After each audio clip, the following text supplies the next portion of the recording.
Hello, good evening everyone. Welcome January again.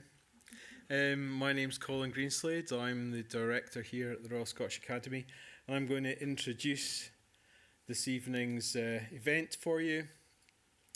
As we reach our bicentenary next year, we're doing a lot of reflecting back and a lot of looking forward. And part of that, or much of that, includes our academicians. The academicians started all of this off way back in 1826 and still remain at the core of everything that we do, from the awards, exhibitions, the meeting structure, everything, and also our collection, of course. And so the show that's on upstairs and the item we're going to talk about tonight is about our collections and about the artists who've come to Scotland and been part of the wide, rich tapestry of cultural practice and art making in Scotland. So we're going to talk to 4 contemporary artists, but this is by no means a new phenomenon for us, because we've welcomed with open arms international artists to be part of the Academy for decades, if not much of our entire history. So tonight you're going to have a short introduction from Sandy Wood, who's our head of collections here. And he's going to be joined by 4 artists. That's Ade Adesina, Ilana Halperin, Leena Nammari, and Thomas Joshua Cooper. So I'm going to just leave it there and hand over to Sandy, where he will tell you the structure of tonight's talk, and there'll be a chance for you to listen and think about some questions to ask these practitioners at the end. So if I can welcome Sandy to the platform, and we'll take it forward. Thank you.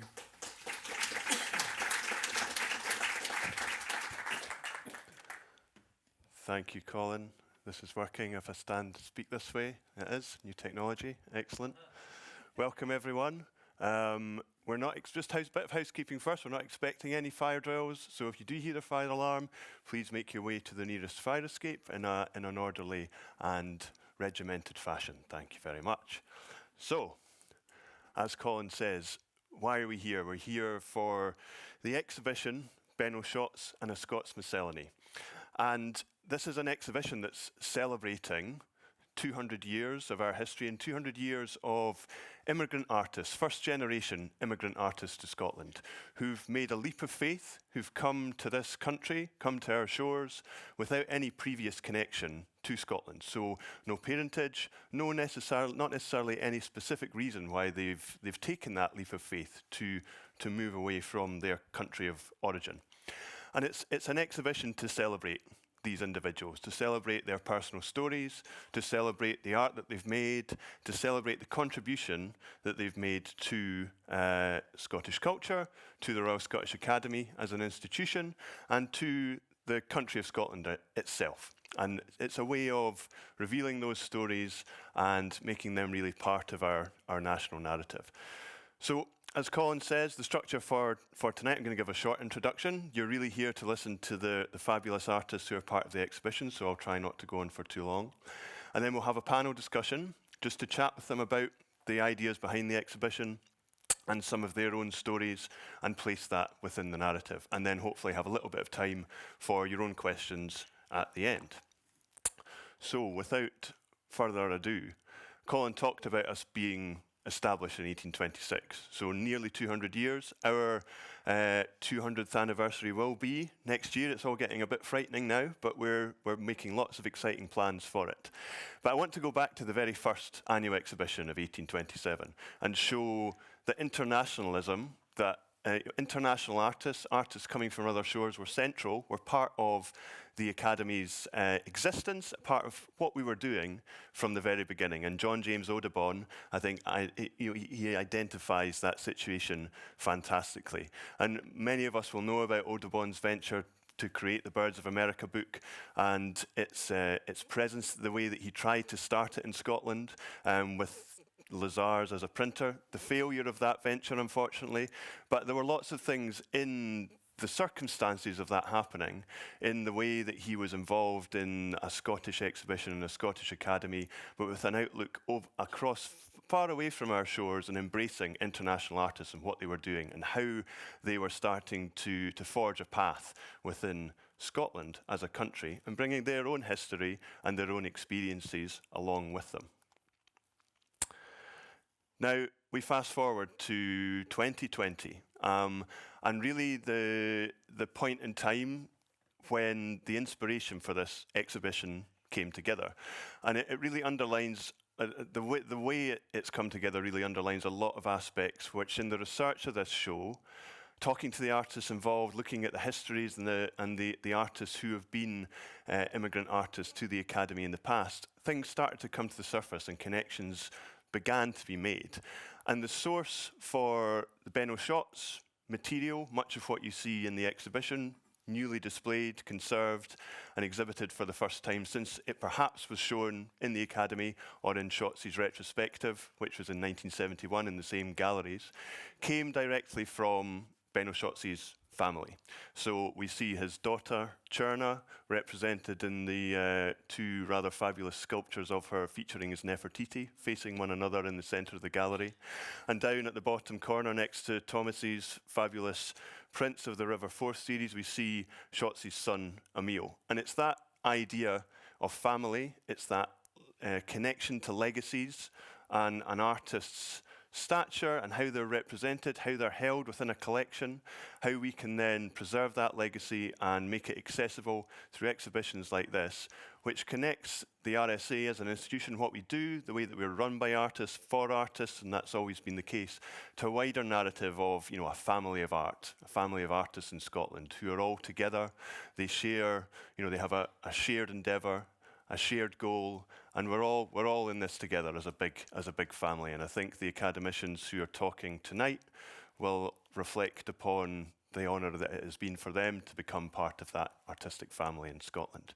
Now, Schotz as an individual, his origins were in Estonia. He came to Scotland in 1912 to join his brother in Glasgow. He began working as a shipbuilder in a shipbuilders on the Clyde, and one of the most fascinating works in the exhibition is his Iron Knight, which we see at the top left here and also down at the bottom right. And that, with the likes of his statue of Rob Roy McGregor in Stirling, really brings forth to me that Schotz, as an artist, he became one of the prime sculptors in Scotland, and certainly one of the most sought-after portrait sculptors. If you were going to get your portrait sculpted, it was Schotz you would go to in the late 20th century, probably even outside of Scotland. But he was connected, through the art school and his teaching, through the cultural heritage of the country which he had become part of, through the industrial heritage, the traditions, the people,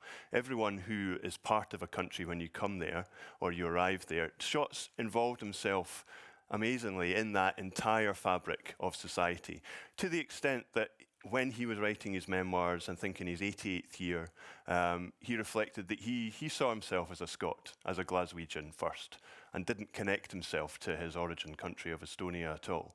And it's an interesting and I think quite a poignant situation that when he came, he decided almost immediately that he would stay in Scotland. And he only went back to his homeland once. The following year, he never returned, he never saw his parents again. So, he became part of the fabric of Scottish art, Scottish culture, and of the Royal Scottish Academy. Its family, again, we return to with another, a revelation, really, of this exhibition. And, a personal revelation for myself, in a way, in that through the research and development of the show, we were able to secure a gift from the family of Fanindranath Bose, who was an Indian artist, elected as an associate in 1925. Even more appropriately, we celebrate a centenary of when he was first elected as an associate of the Academy. He was the first Indian artist to be recognised by an institution in Britain. The Academy was the first to do so. And he really became known as India's first modern artist, following the footsteps of the likes of Rodin. And the piece that we see front and centre here definitely echoes that artist's technique and was a piece that was shown in 1915 for the first time in the RSA annual exhibition, most likely in the sculpture court, and now resides in the National Museum of Wales, and it's great that we've been able to bring it back up and join the exhibition upstairs. But the works that came from the family fill a gap in our collections. Until now, until last year, we had no representation of Bose in our collections whatsoever. And we really didn't know where we might find something because nothing had ever come up in the market. But we'd spoken to the family for a number of years beforehand. They live in Canada.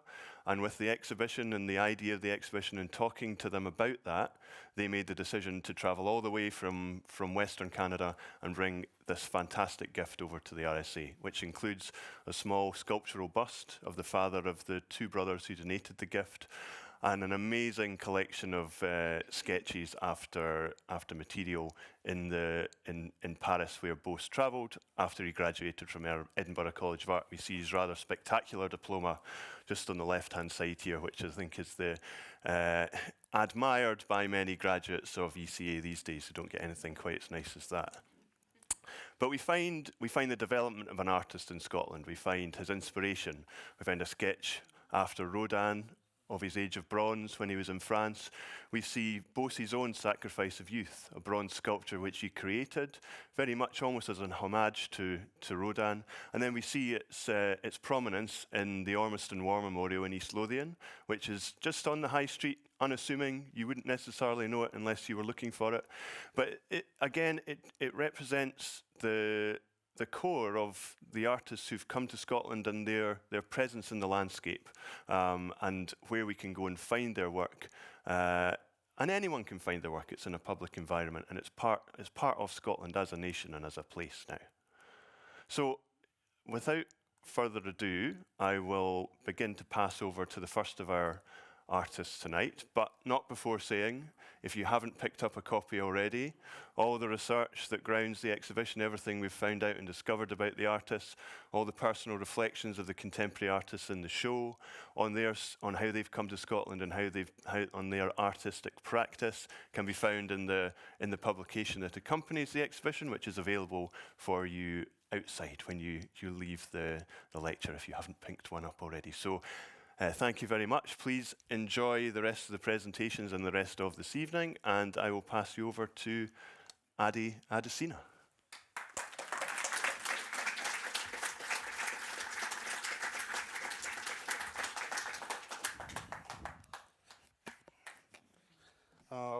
Thank you everyone for coming out tonight.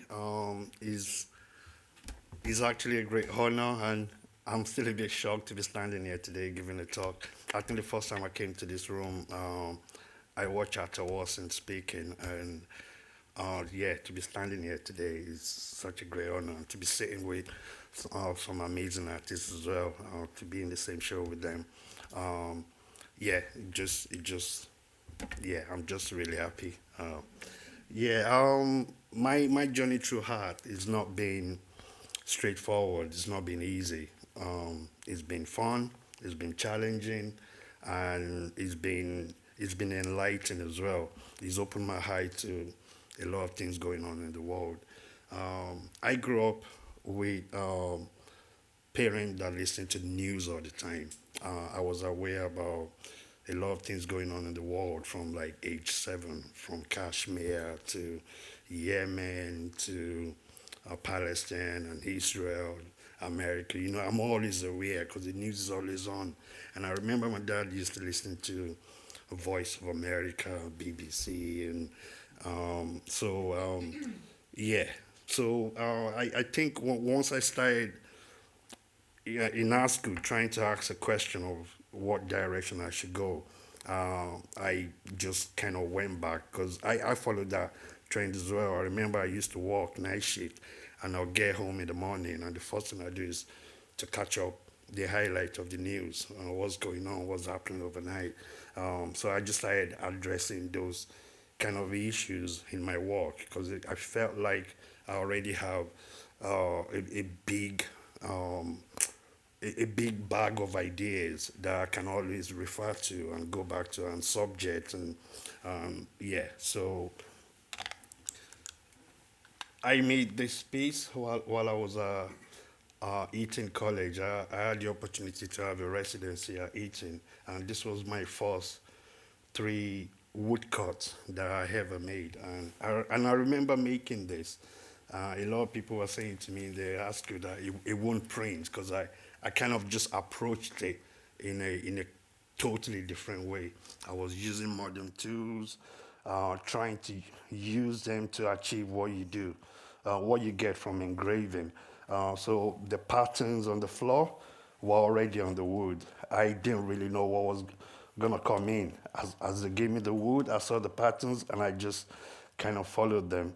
And so I was collaborating with a Scottish artist called June Carey at that time. She visited and we went to Windsor Castle. And that is the stairs to the first one at the end. That's the stairs to the cathedral where all the royal family get married, and it's got like 2 pillars as well. So I just took those pillars off. I use a lot of lighthouse in my house, in my work, as a symbol of safety. And yeah, I was just playing with the idea of, it's called Secret of the Sand. And there was a Brazilian soap opera that was really popular when I was growing up in Nigeria called Secret of the Sand. So just playing with the idea. Then the second one was about climate change and global warming. And the third one is the one that took me really deep. It's called 2016. And there was a lot of things going on in 2016, from Brexit to Leave, Remain, Scottish independence. Trump was talking a lot of rubbish. Boris, they were just, I felt like everything we're going through now, 2016 was the start of it. And so I made that about just putting a different planet in the same kind of world, because that was how I felt, that everyone was like, even my friends, we didn't agree on anything. So it just felt like everyone was in their own world, really. And I made this I think just after I had my residency at Great School of Art, after graduating in 2014. And at the time, this felt really big. But as I started to cut, I made a lot of mistakes on this piece because I got lost in it. The noise was too much, the scale wasn't right. And this was meant to be, I think this was inspired by my train journey to coming to Edinburgh and passing through our boats and seeing all the boats. And there's a lot of boats in Aberdeen as well that goes offshore and comes back. So I wanted to make the piece about consumption and activities we do with boats, really, to have a lot of boats just going in and out of seaport. Then I left it. I started in 2013. I finished my residency, I left it. Then I had a studio at that time. So I got into the studio. I only had the front boat on the lino. And the sky was done with laser cut, which is a form of modern technology as well. So I wanted to get varieties of mark making that I can experiment on lino. So I just looked at the piece and I thought, that's so predictable. I wanted to do something else with it. And I visited London at that time. Tate Modern is a little bit there, St. Paul Cathedral. So that kind of just changed the mood of the piece. I was lucky enough to spend some time in Italy as well on John Kinross Scholarship, sponsored by the RSA. You can see a little bit of Tuscany landscape just creeping in. And I started using the trees because they were like a good reference to where I'm from. I remember growing up around some of these trees, and the scale of it is just so scary for a young kid. I remember whenever we've been naughty at that time, I'll take you to the tree, and you just behave yourself. So when I worked on this, I kind of really struggled with the scale. I felt like I needed more room, so I made the view after the questions. Just coming from that, I wanted to make things more clearer, and I wanted to visit more countries and touch on more subjects. And from India to America to France, Florence, where I spent a couple of weeks, the RSA building, just in there somewhere, Edinburgh Castle. Everything that was just connected to my thinking and things I was paying attention to at that time. I wanted to build a full collage, and this shown at the RA in London, and this piece basically changed my life. It's pulled me through. It got me to the residency at Eaton. It won the prize at the RA, summer exhibition. It just opened a lot of doors. And to be, at some point, I think when I was working on it, I freaked out, like, this is not gonna end, because it just felt endless to the last day when I printed it. And cutting is one thing, printing is another. The printing was really challenging as well. I went to DCA, Peacocks, I tried everywhere. I just wasn't getting it right. Then I managed to get an AP, which went to the RA. Then it sold about 5. And I thought, I don't even have the print. I don't know how I'm going to print it. So eventually I made it work at Peacocks, and I managed to edition the print. And pardon me. This was my exhibition at Eton College. I always tried to play with the space whenever I had the opportunity. It was a really great gallery, and I just thought it would be a wasted opportunity not to do something with the ground. So I bought the grandfather's clock at auction in Aberdeen under the Armour, I think. The door was made by my framer in Aberdeen. The number on it was my age at that time. The the horse shoes that laying on the floor came from Louis and Harris, my visit to Louis and Harris. And I think that was probably sponsored by the RSA as well. At that time, the check came from the auction. You were just trying to bring my print to life and still commenting on global issues and climate change. And this is called The View After the Question. So again, connected to the last one. And this was inspired by my trip to Spain. I spent like a couple of weeks there with Eton College with the boys, and they went on like a school trip, and we're just drawing around this village very close to Portugal. So this is a view from top of the village, and there was a castle on top of the whole town. They still have like the whole festival from like 18th century with like all dressed, covered, wearing a mask. I was a bit freaking out because I was the only black guy there. But it was really fun, and to witness that kind of culture, especially coming from Nigeria, and to see that there are places in Europe that they got a deep culture and they're still holding on to stuff as well. So that started. Then Yemen came back on the news. I've been a fan of all the Yemeni buildings, and that's just my way of keeping them alive. I was watching Formula One when I was working on this, and they were in Azerbaijan. Then I thought, I like those buildings, which are just here. So that came in, Quebec, everywhere around the world. I just tried to kind of tell a story about everything is connected. If there's a war in Yemen or Syria, there'll be migrant crisis in Europe. If there's unrest anywhere in the world, it will affect other part of the world. So I wanted to make it about just building, then it got a little bit too much. I wanted to give it more life. Then I referred to my time in Spain and Italy with the vineyards and olive trees, just to give it a little bit more life and to be able to guide the viewers through the piece. And I was coming to Edinburgh when I was working on this as well, and they were constructing the Queen's Ferry Bridge, and that was just hanging out of the water. And it was just a perfect fit. I just saw it from the train, took the picture, went back to the studio, and just laid that in. And that just gave me more depth, from Newcastle to, just everywhere I was looking into at that time. This is my studio. Can be quite chaotic, can be quite messy as well, especially if I'm working towards deadline. And I think this was very close to a show I had downstairs at the Academician Gallery. probably a week to go to the deadline, and a lot of things still were not finished. Just proving stuff in the studio and just walking through everything. Sometimes I have up to between 25 and 30 unfinished pieces. My studio still look like this, even though not the same things.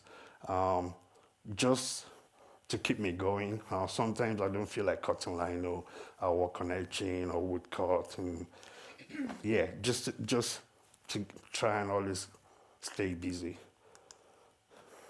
I work in big scale as well.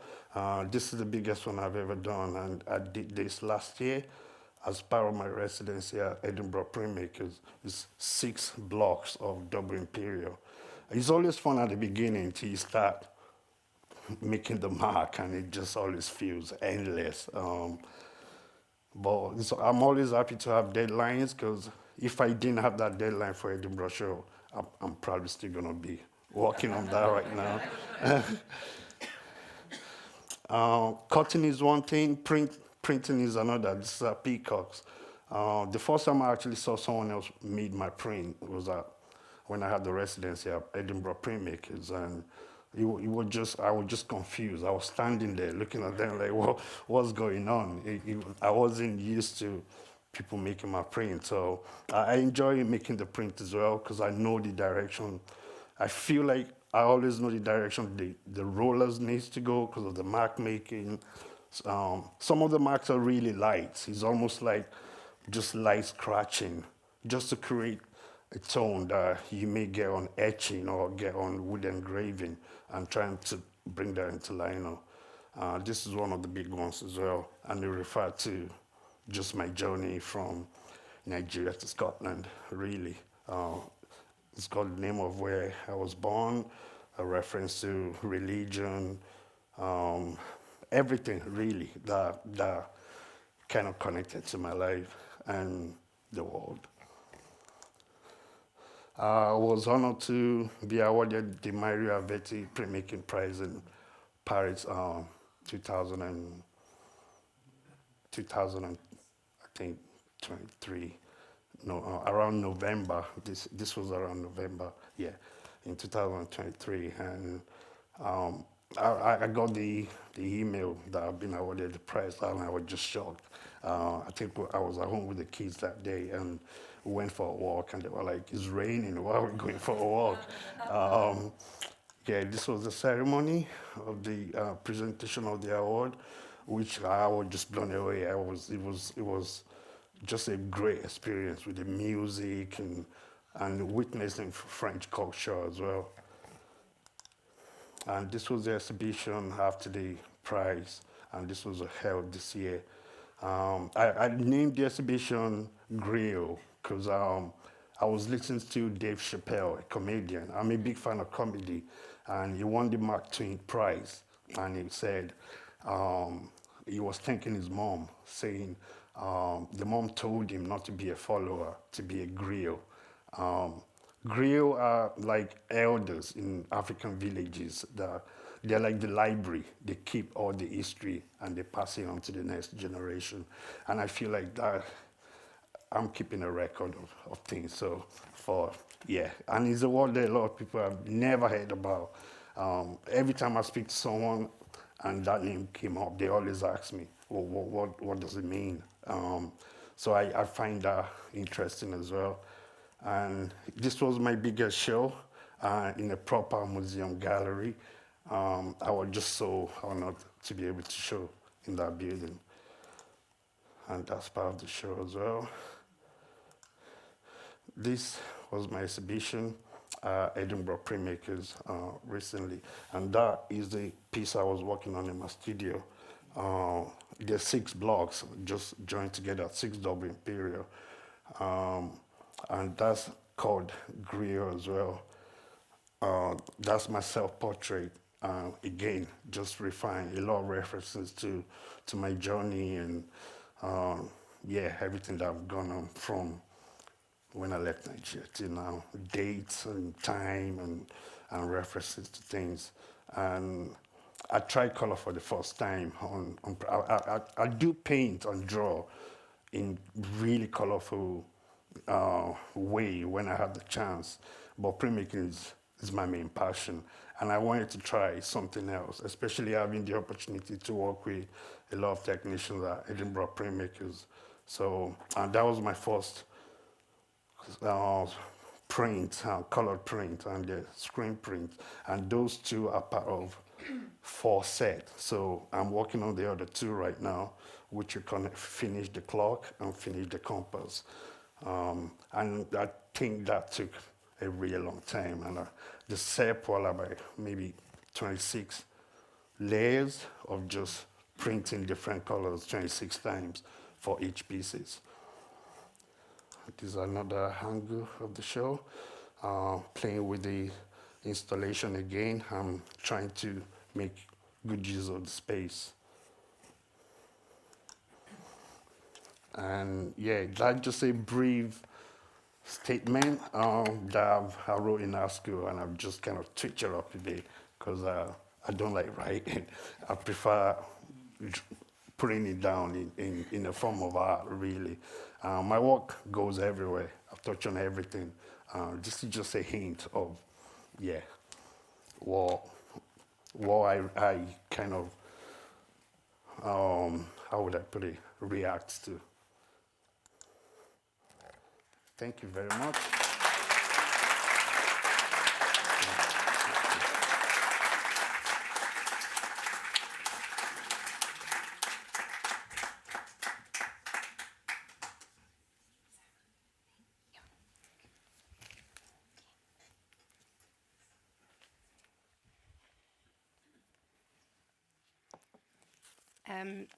Well, firstly, thank you, Ade. That was so beautiful. And I want to thank everyone for being here tonight, and Sandy for the invitation to take part in this exhibition, to finally encourage me to make the leap, to really think about what I wanted my diploma work hopefully to be, and for us to work together to achieve that. And yeah, it's just an honor to be able to be in the company of such magnificent artists, and yeah, it's a wonderful night. So thank you.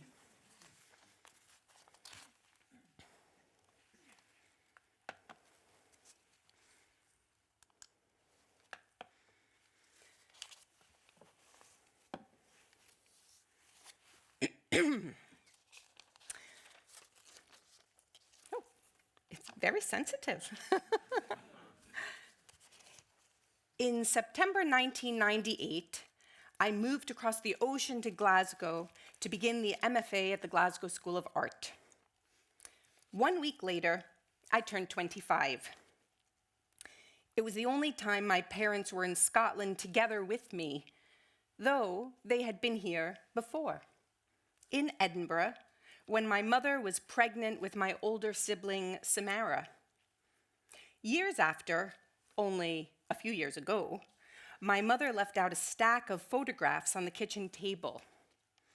In one, she is standing, leaning against a gate behind the castle where the road winds downhill. Her hair is long, and she is in a beautiful, sharp-cut raincoat. It takes me a while to understand the picture.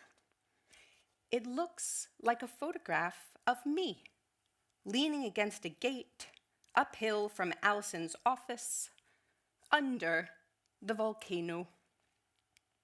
I have been here before.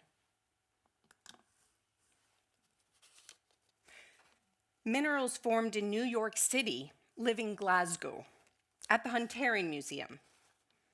In the collection is a piece of graphite in gneiss from New York Island. We are not the only ones to cross the Atlantic. My family fled across the ocean during waves of pogroms. My great-grandfather, who in the Jewish tradition of passing along initials, IHH, I am named after, is known to have landed on Ellis Island, the Island of Tears, at least twice, maybe 3 times. His wife Eva followed him across the ocean in 1924. He crossed the ocean on the Aquitania, built on the Clyde, about 5 miles from where I live now. With this in mind, I would like to take a moment to acknowledge my profound relief and immense hope that has come with the announcement of the ceasefire in Gaza.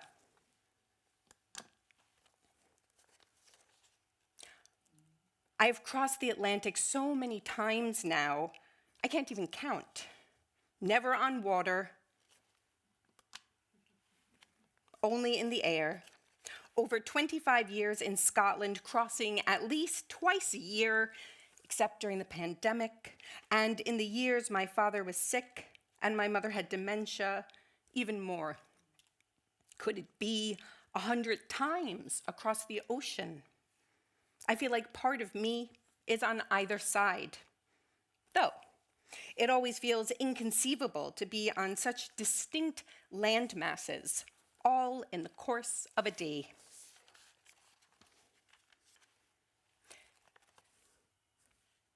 In the Hunterian, there are 2 pieces of the mineral epidote, green with shards of quartz and shadow. One is designated as from Rhode Island, New York, one from Long Island. Of course, there is no Rhode Island in New York, just a miscommunication left along the way. The epidotes entered the collection 70 years apart and belong to 2 different owners, each epidote from the East Coast, very temperamental, crossed the ocean and stopped in someone's personal geological collection. In the 1970s, Julie and Jocelyn noticed these 2 epidotes were, in fact, one mineral split open and put into 2 different pairs of hands. It is unknown if this happened in Long Island or on the other island, near here. And then 70 years later, 2 pieces became one, rejoined into a single rock with a small scar flitting across its surface. This is what it sometimes feels like to be from one place and live in another. Whether standing in the middle of a vast volcanic crater in Iceland, scrambling over Manhattan schist in New York City, or marveling at the basalt columns of Staffa, my love of geology and geological history made me the artist that I am today. As the early Scottish geologist James Hutton said, the present is the key to the past. Witnessing the ancient geology of Scotland, Maine, Greenland made me want to learn and understand more about how these remarkable natural sites formed. As these sites are home to some of the oldest rocks on Earth, I began to search for the youngest in Iceland, Hawaii, Japan, to see and work with the processes that have formed the ancient rocks I now call home. I became interested in geology through my early training as a stone carver. My work deals with geological intimacy, vivacity, and the uncanny fact that something as apparently inert and certain as stone was once liquid, airborne, ash, and alive. We are autobiographical trace fossils. My work is a corporeal exploration of geology, and my time in Scotland is intimately connected to how my practice has evolved. My diploma work, the drawing Learning to Read Rocks, is a work that embodies and situates this journey and features recurring core concerns within my work: intergenerational geological family, expansive notions of deep time, a shared birthday with the Eldfell volcano, queer experiences of miscarriage, calcium carbonate rock cycles, and on. Geologists say the history of the Earth is like a book where the pages have been ripped apart and scattered, and their job as geologists is to try and reassemble the story. It is a beautiful way of thinking about our relationship to place.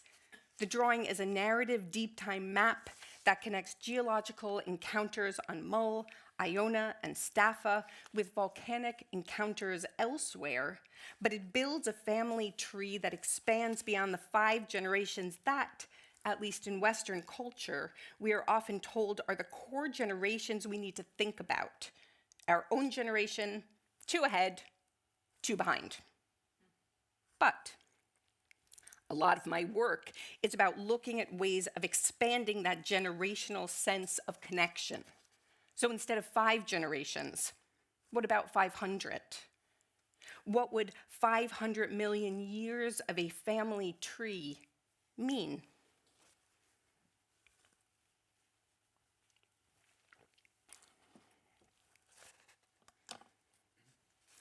Not long after I moved to Glasgow, I visited the Coates Observatory in Paisley.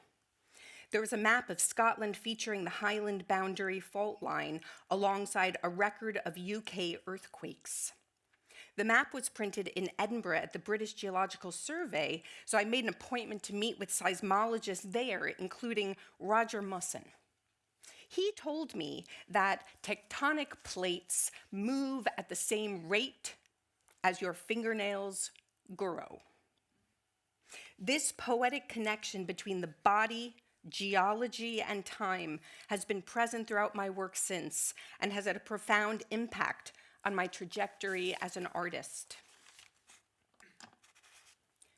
Many years ago, during a residency in the north of Iceland, I asked a European friend to meet me on the Mid-Atlantic Ridge at the point where the North American and Eurasian tectonic plates converge.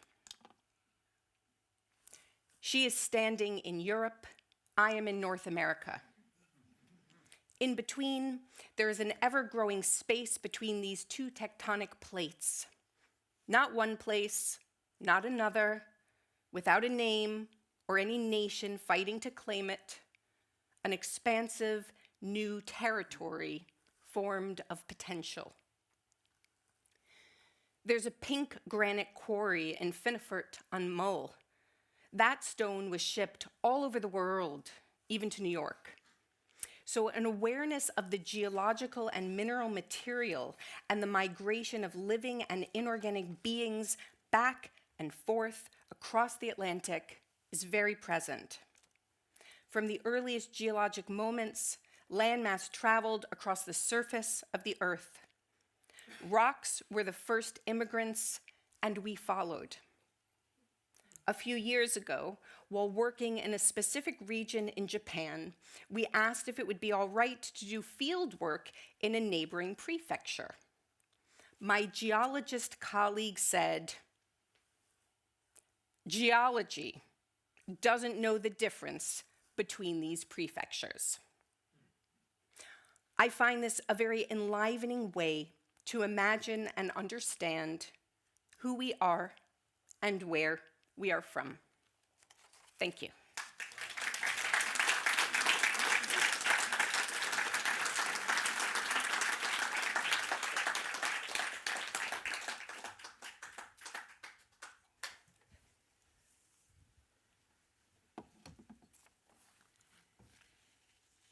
Hello.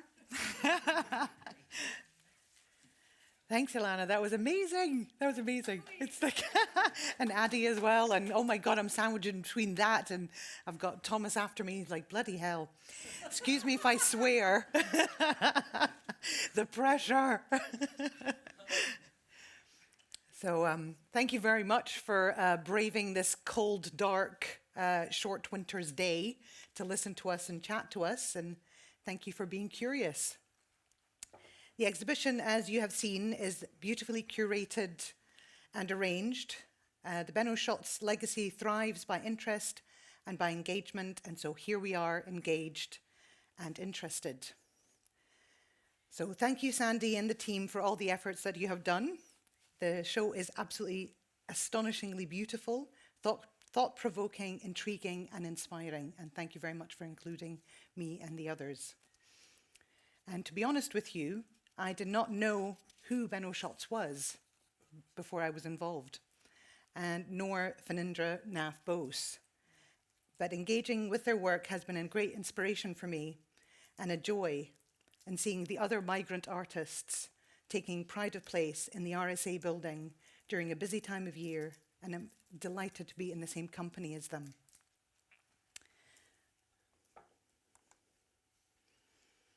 I'm going to read from my own statement from the lovely catalogue that accompanies the exhibition for you to see and hear where I'm coming from.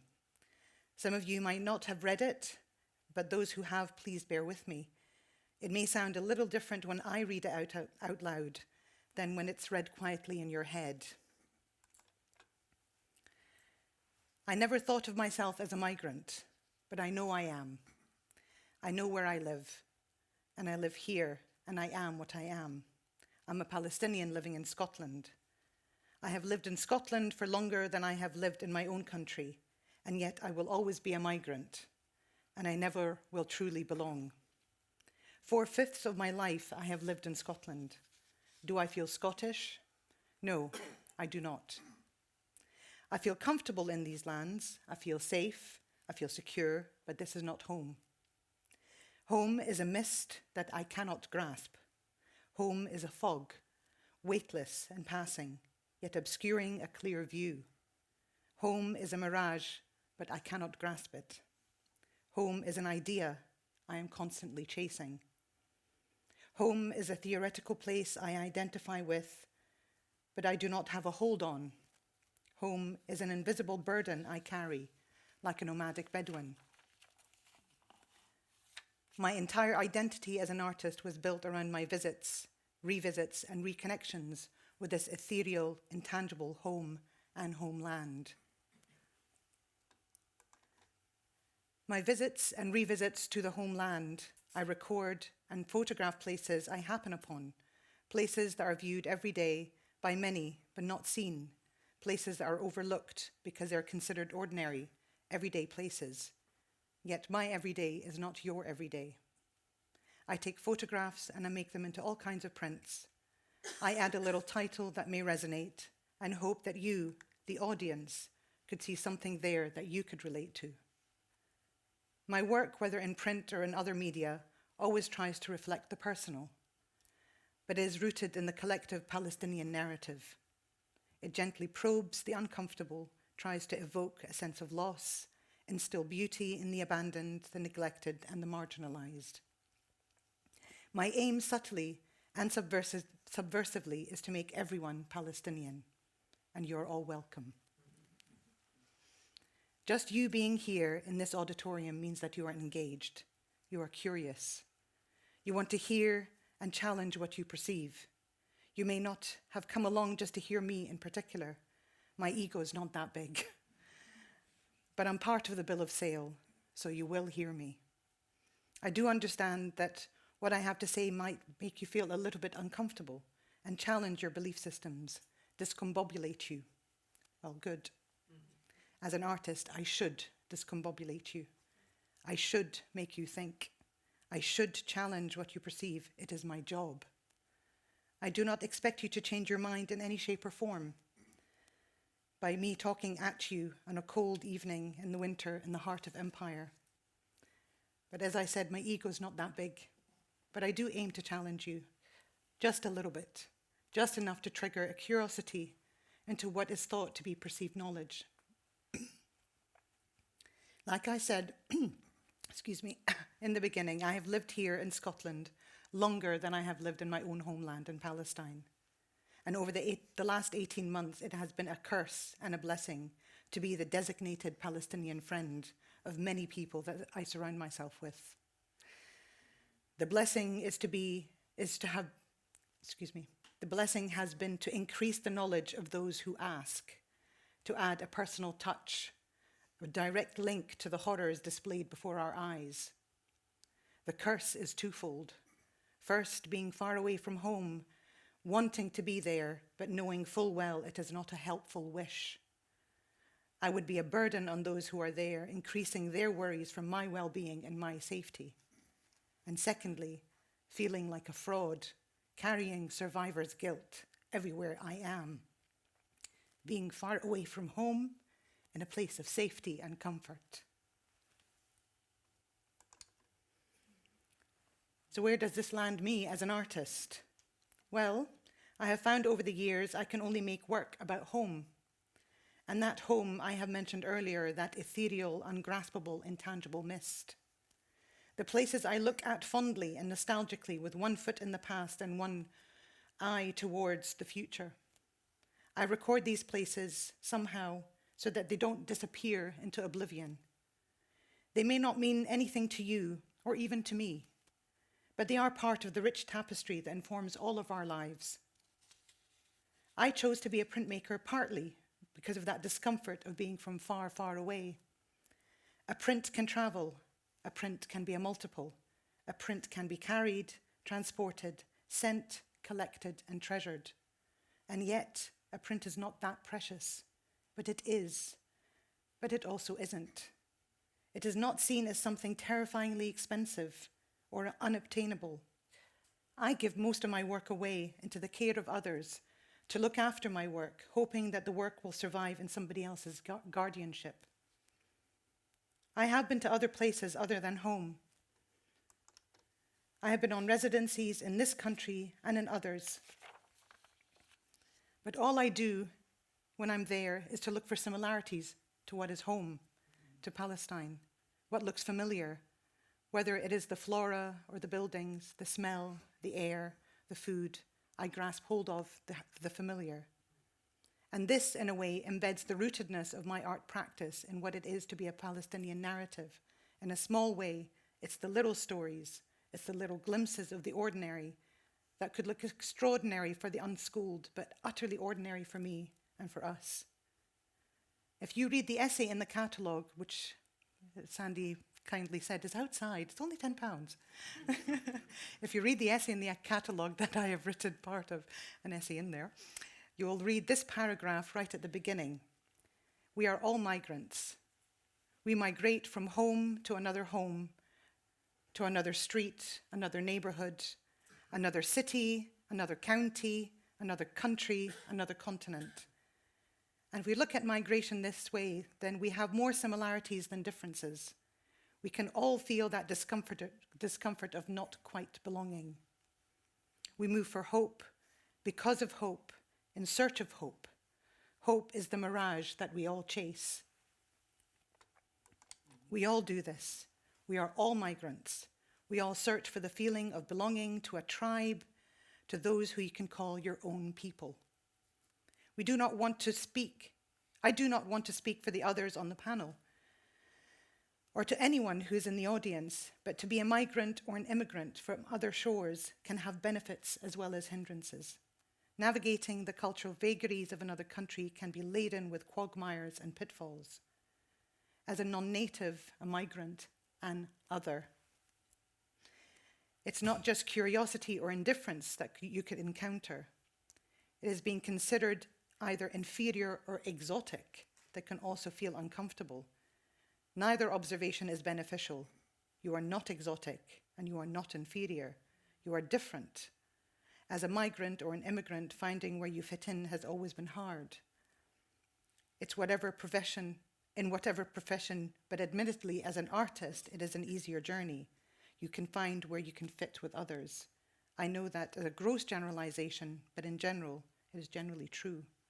Artists help other artists. It is not about fitting in. It's about standing out, as all artists want, and yet feel part of a collective of like-minded people. Being part of the RSA as an academician has been a great honor for me. I've become part of this tribe. I've been allowed in, inducted into this halls of hallowed halls. I did not expect this at all, not in my wildest dreams, and it's not a humble brag. I'm not a well-renowned artist. I do not create something astounding. I have not made a big name for myself. I'm domestic-sized. And I have been recognized by my peers, and of this worthy institution, I am very happy to be that. I have found my tribe, and they let me feel I belong. So I'd like to end with this note, just for you to ponder the world that we are living in. However much we are affected by the things of this world, however deeply they may stir and stimulate us, they become human for us only when we can discuss them with our fellows. Whatever cannot become the object of discourse, the truly sublime, the truly horrible, or the uncanny, may find human voice through which to sound into the world. But it is not exactly human. We humanize what is going on in the world and in ourselves only by speaking of it. And in the course of speaking of it, we learn to be human. Thank you.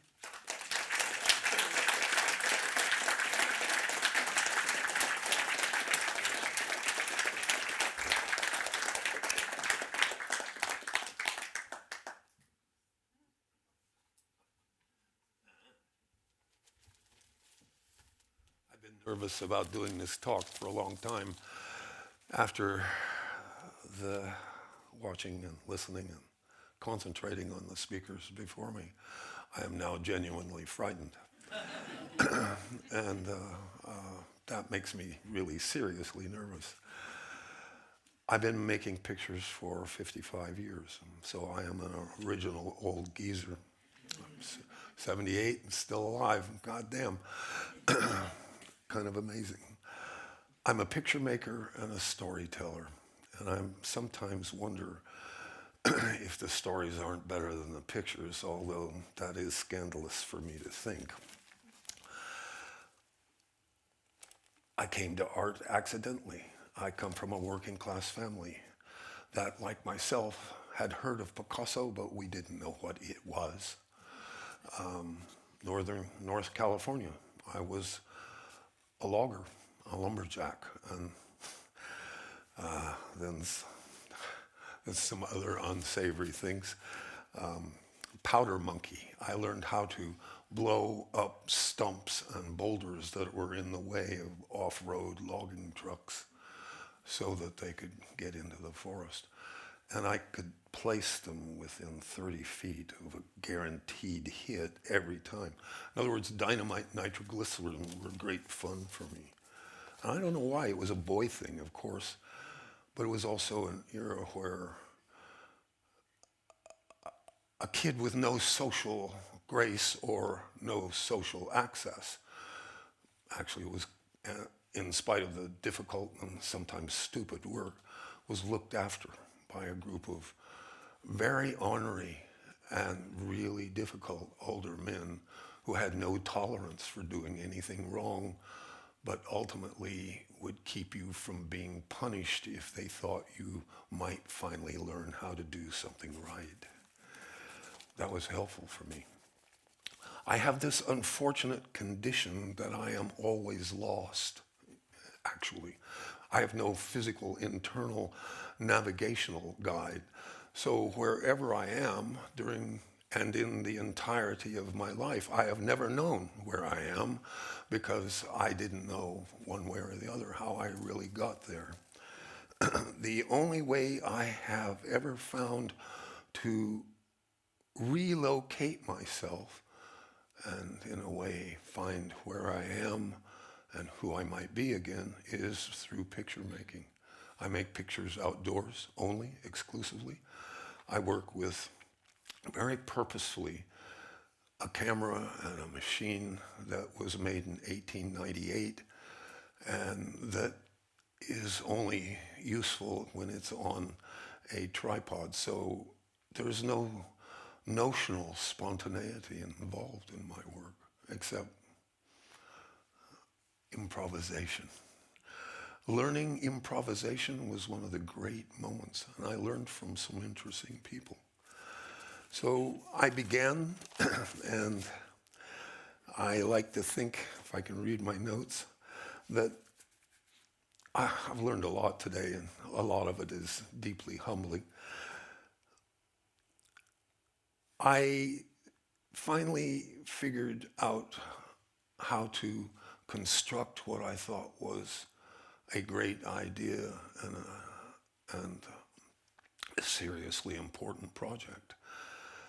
the project became known as the Atlas of Emptiness and Extremity. And I thought I could do this, complete this project within 10 years, and it took me 33 years to continue, to finally finish, I guess, conclude.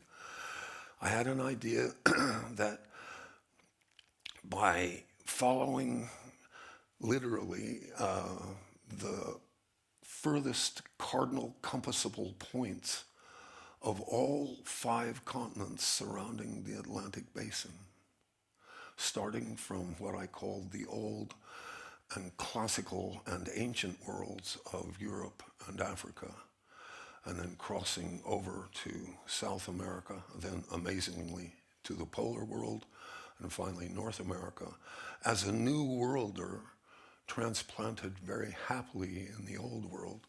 My country is sort of in its teenage years, and I find it very awkward to be around teenagers of a certain age, and I will never go back, of course, especially now.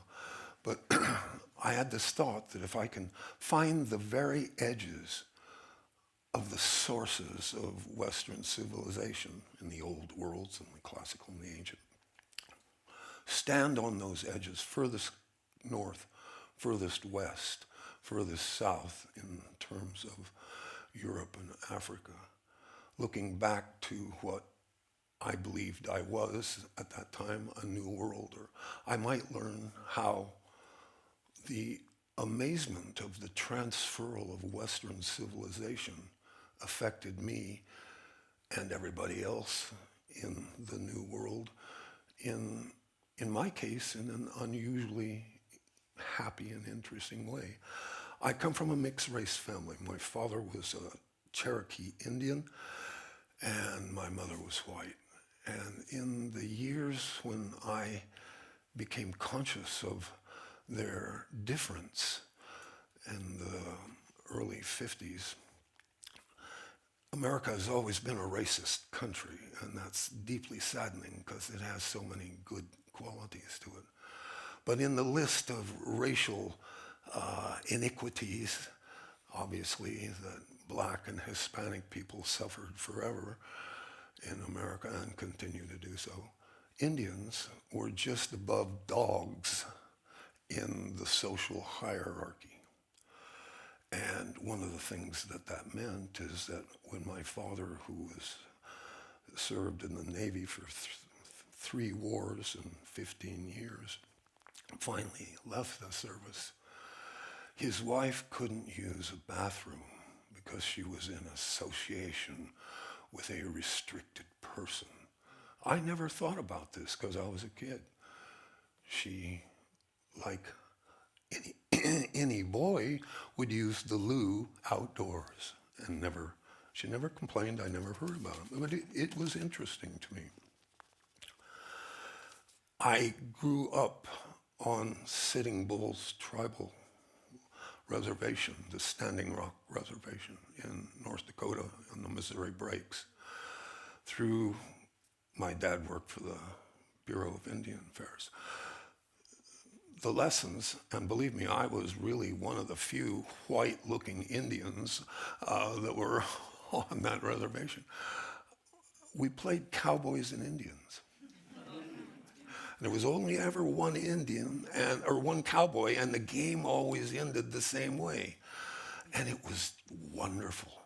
The deal was, as the one cowboy who was always going to lose, how long could I stay intact before the various weapons of horseshoe bent nails with the heads filed off and leather thongs soaked in salt with slingshots would get you, and you'd just have to capitulate. It was fun, and I loved every second of it. And it taught me a great deal about living in a space I just took for granted, the outdoors. And I grew up thinking first I was an Indian, and then when we moved into different places around blacks and Hispanics, that I must be black, and that I also must be Hispanic because everyone else was, and how could I be any different than everyone else? It was a lesson for me. And I really enjoyed the lesson. I didn't think anything about it. I had a wonderful childhood. And we ended up in a place in north of Northern California that was almost, for me, idyllic. I thought I'd never leave as a kid. And then I realized that the place I lived in was called the Redwood Curtain for a reason. There was no real access to culture. I started to hitchhike. And this is in the era where Jack Kerouac is still alive. And just 3 years after he published On the Road, I was knocked out. It was this dumb book, but he did something that was latterly to be called and known as the Kerouac Arc, which means he would hitchhike from San Francisco to New York to Mexico City and back to San Francisco. And that's just under 10,000 miles. And I thought, well, Jack can do it. I can do it. It was a little more awkward. I did it 3 times, and then I got this very serious dose of wanderlust and couldn't stop dreaming of places that I'd heard about but had never, ever thought about being to. I ended up, happily by accident, and permanently, it turns out, in Scotland. And I had, before making the works that are here, which are the mouth of the River Forth, how did I do that? That came too quick. Okay, go back. Oh, no, it's there. Start. Oh, maybe they're, well, who knows? The mouth of the River Forth at South Queensferry, and then near the mouth of the River Forth at North Queensferry. You just can't do one without the other. You're going to get nipped if you do. But I did a project in 1990 that was called The Swelling of the Sea, and I circumnavigated. My first circumnavigation as a practical interest and addition to my practice. I figured out how I might be able to create what I call creative circumnavigation as a tool in my work. And I had this idea that actually Scotland really wasn't fully physically joined to England after all, and that it was an island. And over 3 months, I circumnavigated the country by walking and by boat, and then actually, I believe, proved my point at the southmost point of the relatively sort of changeable border of Scotland and England. You can, from the west and the Firth of whatever the thing is called, I just blanked on it, go finding streams and then rivers all the way across to the east that separates the island of Scotland from the rest of England. And I thought that was kind of a wonderful thing. Afterwards, I started then thinking about what I call the lifelines of the country, the rivers, the big rivers. I'm a foreigner. I didn't know anything. The only way I knew how to approach learning about a place was to look at it physically. I'm going to read you a small thing that those of you that walk might find familiar. It's called "The Trail is Not a Trail," and it's by the last of the great Beat Generation American poets named Gary Snyder. I drove down the freeway and turned off at an exit and went along a highway till it became a side road full of bumps and stopped. Walked up a trail, but the trail got rough and it faded away. Out in the open, everywhere to go. Thought that was a nice way to kind of think about getting into the world. So I started making these pictures, and it took me years to find the source stream of the River Forth because it's unnamed. And only the locals in the area where Loch Con is were able to say, this is the real deal. We've lived here forever, blah, blah, blah. And it was wonderful. God, I'm wading in both the river and the loch to make the picture, in fact, most of the pictures. And then I thought, where are the headwaters? Everybody, it's so familiar. You have a picture of the Forth in your minds.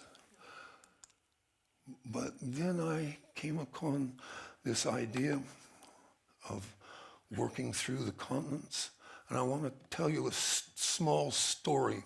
I want to ask for some audience participation first. I'm going to assume that you all have seen pictures of and know where the South Pole is. Is that correct? I think it's correct. Everybody's seen it on TV, in the movies.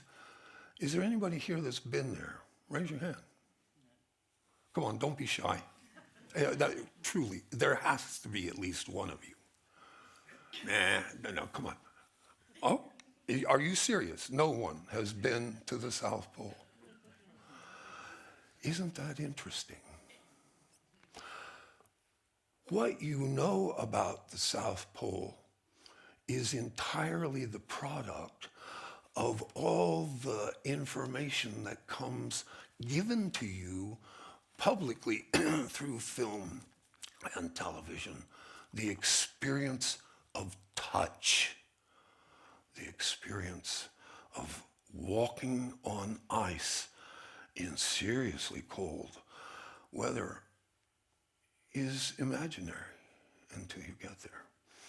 I spent 2 years in the polar regions by very good and unusual fortune in my attempt to circumnavigate the Atlantic Basin in the 33 long years. In 2007, 2008, the UN declared those years as the International Polar Years.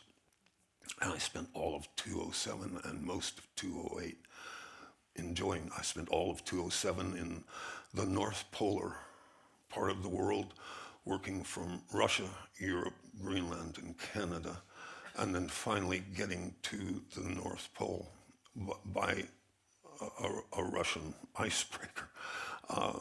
You will probably remember when the wonderful deranged Putin actually sent a 2-person sub down to the bottom of the Arctic Ocean right at the North Polar point and claimed the entire seabed for Russia, and just, madness.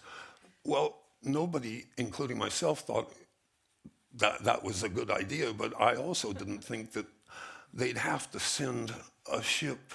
As it turned out, the Yamal, the I don't know what it's called, it just blanked, the senior ship of the Northeast Russian icebreaker fleet, up to pick up the sub. I got a ride on it from Murmansk, one of the weirdest towns I've ever been in, and it's entirely fortified and seriously, for me, scary. Anyway, South Pole. I went 5 times to the south, to Antarctica, and it's easier to get to the South Pole by far because it's land-based than the North Pole. It's just a hassle and seriously expensive. After 3 attempts to get to the South Pole, I finally got there, and the recorded temperature before a wind chill was added was minus 41.6 centigrade, which is approximately at that point at minus 40 and below, the same as Fahrenheit. Wind chill brought it down to minus 77. And that surprised me. What was wonderful is the South Pole is right, it's 90 degrees north, it's right smack in the middle of the biggest ice field in the world. It's 10,000 feet of ice on a 2,000-foot bit of bedrock. It's absolutely breathtaking, and it's almost flat. It's called the Polar Plateau, and it's like an ice desert, and it's indescribably wonderful to my eyes. The picture on the right is why I tried to get to Antarctica in the first place. My desire to see the extreme compassable points of the continents that I worked on extended to trying to get to the northmost point of continental Antarctica. It's a point it's a point at the, if you will, the top, what I consider the top of the country, at the edge of a waterway called the Antarctic Sound.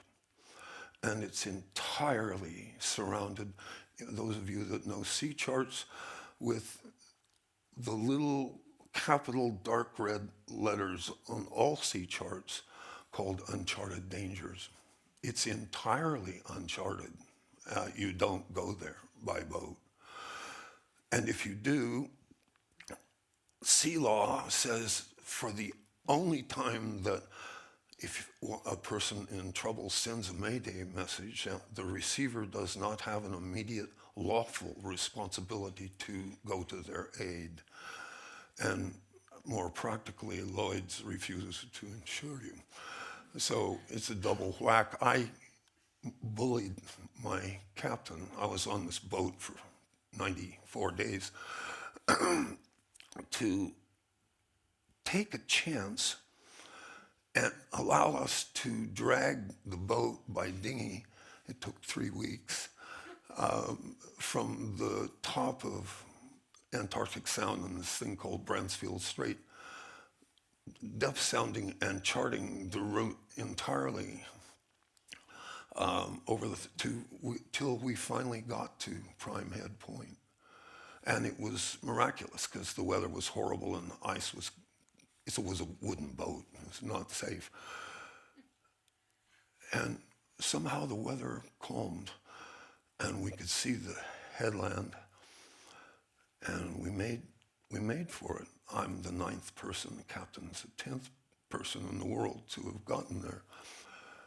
And what it is, and it probably doesn't mean anything to anybody, as Antarctica either melts or just naturally slopes down from the 10,000-foot center of the continent to the northernmost point, the ice is only 300 feet tall. But what was wonderful for me, the little black line at the bottom of that picture, that's Antarctic bedrock. That's the stuff of the continent. Nobody gets to see that, let alone touch it. We finally got done. I only ever make one picture in each site, so this was it. I couldn't believe it. My pictures are perhaps not everyone's cup of tea, but sometimes they're enjoyable. We got back to basically this place, this sea channel called the Bransfield Strait, and found a research station that would take us. They hate private people coming in, and the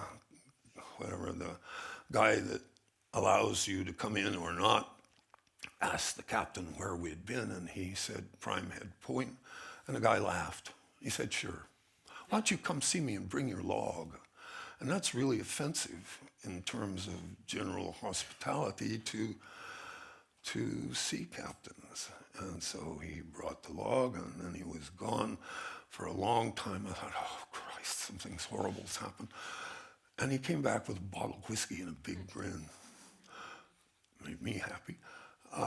And he said that the research head there said, did we know that more people had stood on the face of the moon, 12, than had stood on Prime Head Point at that time, 10. 10 in the whole world. Just as we were beginning the process of trying to get to Prime Head, through this weird uncharted dangers thing, 2 Icelandic glaciologists were trying to make the attempt to overland, and they were both killed in a crevasse and their bodies were unrecoverable. So it's not a hospitable place, but it is, for me, one of the joyful places, transformative places of my life. I'm going to tell you a story about going from furthest south to furthest mainland, furthest land terrestrial north. I've always been fascinated by Cape Horn. I imagine this cape with this giant rock that looked like this horn. And I thought, God damn, this is going to be really wonderful. And it's not easy to get to Cape Horn, although it's not far from the mainland. And I happened to get lucky enough to arrive during a polar cyclone, so it was just seriously difficult.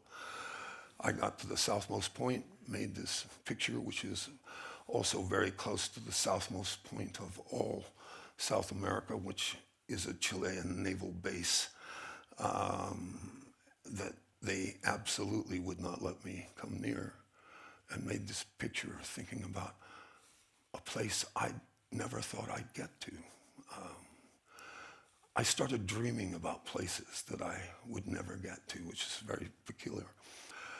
Previous to that, going north, Cabo Vergines, the eastern entrance of the Strait of Magellan, Argentina, and the southeasternmost point of continental South America.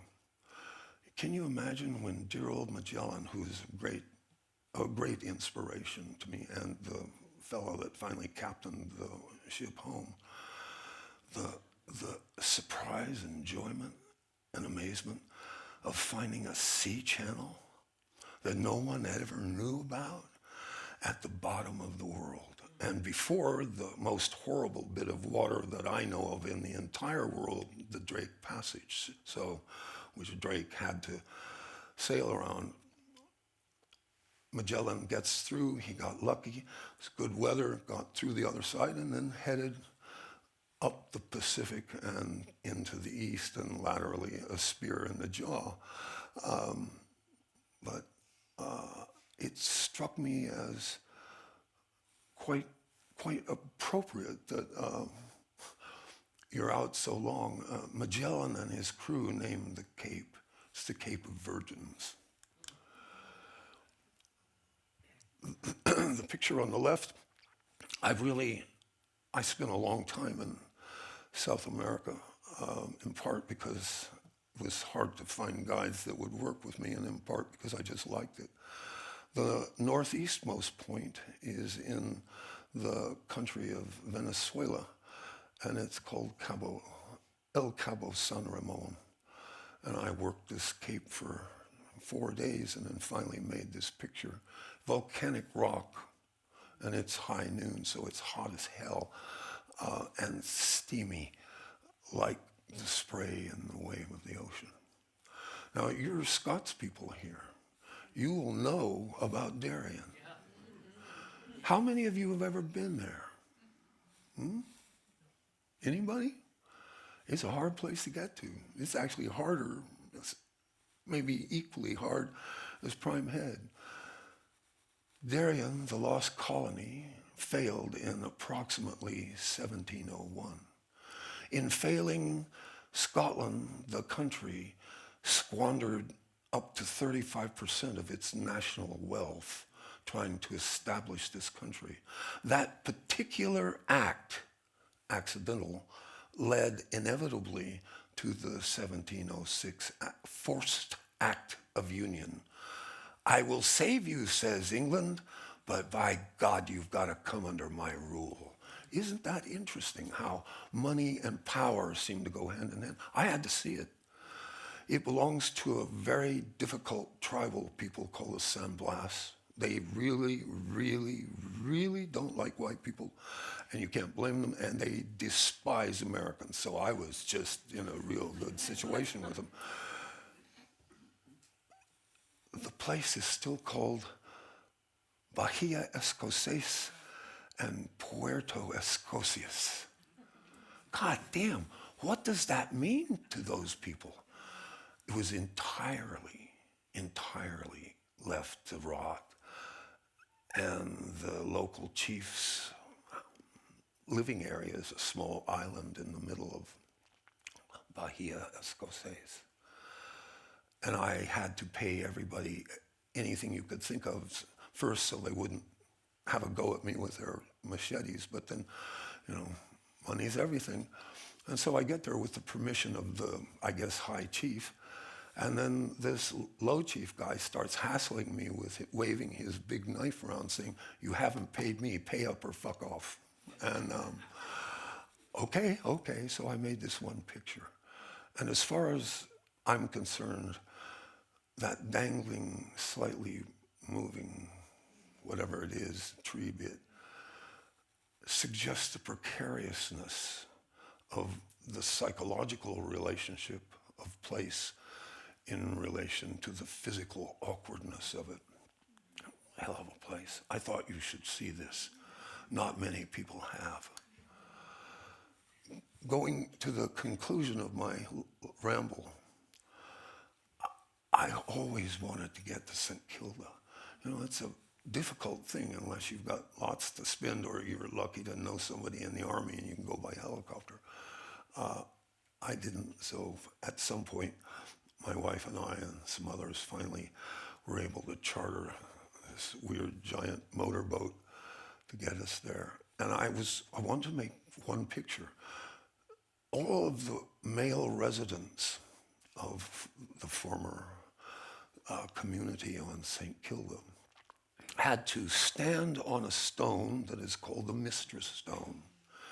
It's approximately 200, maybe 250 feet above the water, and it's a sheer drop.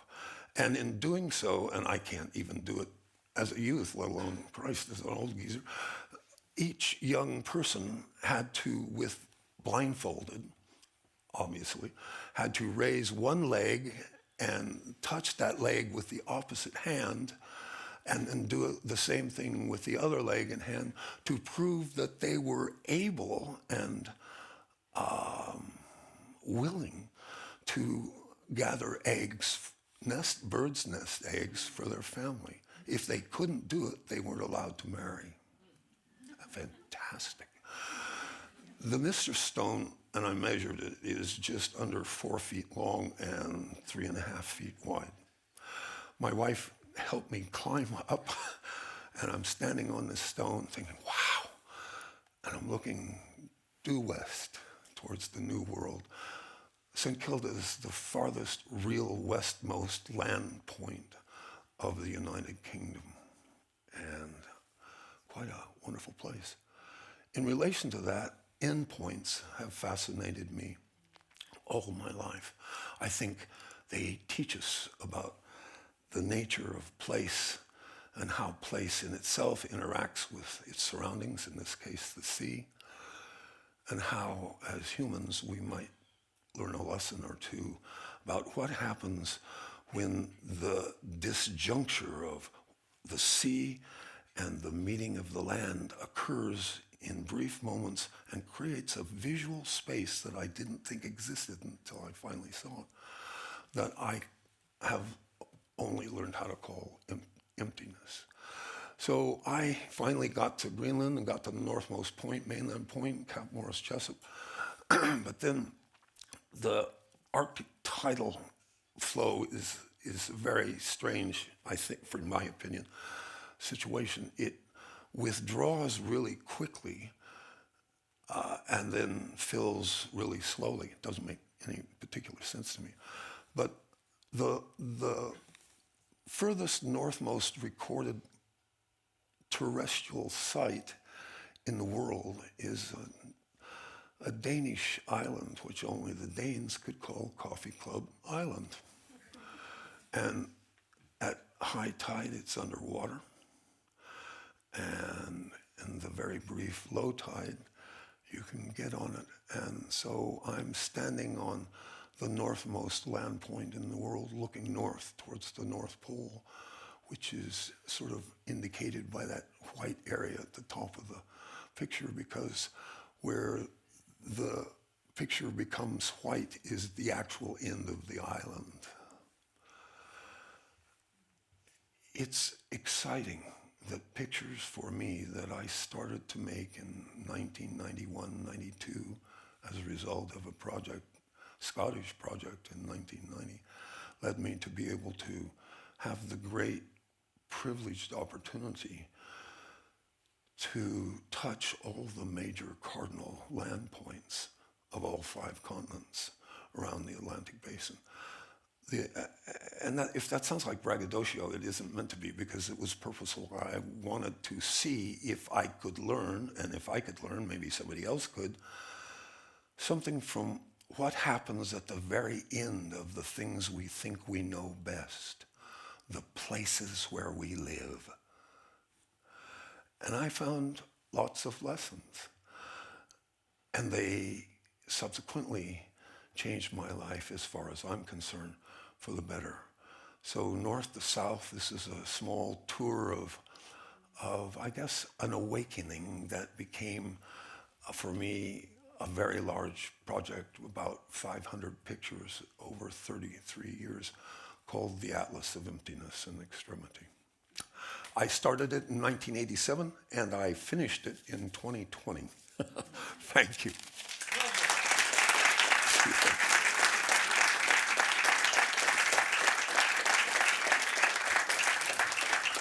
I'm going to faint in the near future. Oh, thank you very much, Thomas.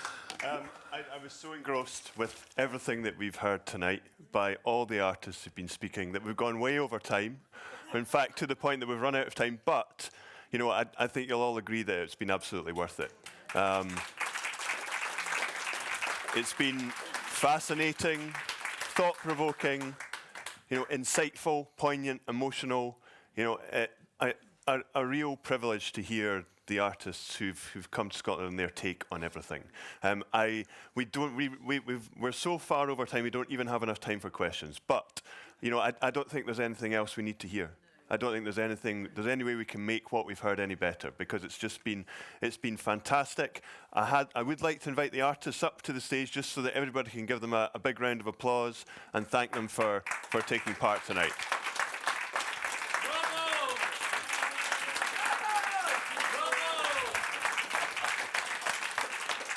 Thank you.